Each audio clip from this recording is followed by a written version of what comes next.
Salut à tous, c'est Maxime Galland pour notre petite série de vidéos sur les trucs et astuces dans Unreal.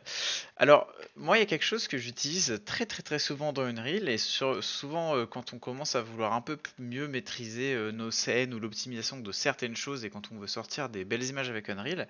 Et vous avez peut-être déjà entendu parler de ça, mais dans Unreal, il y a un invité de commande avec ici un output log du coup, dans lequel on peut rentrer des choses. Par exemple, là je peux changer si je veux toucher un peu mon foliage. Bah, vous voyez, si je tape foliage, je vais avoir en fait énormément de fonctions qui sont liées au foliage. Donc foliage freeze, foliage force LOD pour forcer par exemple le chargement de la qualité maximale de tous les foliages de la scène.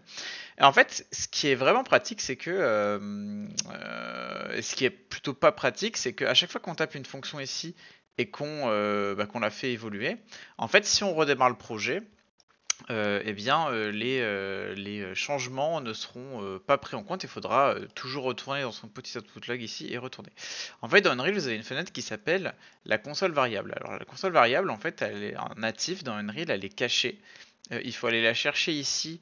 Quand vous allez dans Edit Plugin, il faut aller chercher dans Console. Vous avez le Console Variable Editor qu'il faut activer, qui est en bêta sur la version 5.1 d'Unreal. Et en fait, ce qui va se passer, c'est que vous pouvez ici lister n'importe quelle fonction que vous voulez utiliser. Par exemple, là, hop, un foliage cull all. En fait, l'avantage, c'est que ce petit tableau-là, il va vous rappeler toutes les commandes qui ont été tapées dans la scène. Donc voilà, les plus communes, hein, souvent vous avez des messages disable all screen message, vous avez des messages pour augmenter la mémoire, le pool 16 qui est dispo par exemple pour la carte graphique pour charger les textures ou pour charger les animations, peu importe. Vous allez souvent, quand vous allez regarder des tutos Unreal ou lire des guides, en fait on va vous faire taper des commandes comme ça, c'est assez fréquent justement pour manipuler le logiciel. Parce qu'en fait ce qu'il faut imaginer c'est que il y a tout un ensemble en fait de paramètres qui sont verrouillés dans l'interface de base et donc qui sont pas accessibles et donc pour y avoir accès il faut forcément taper des commandes.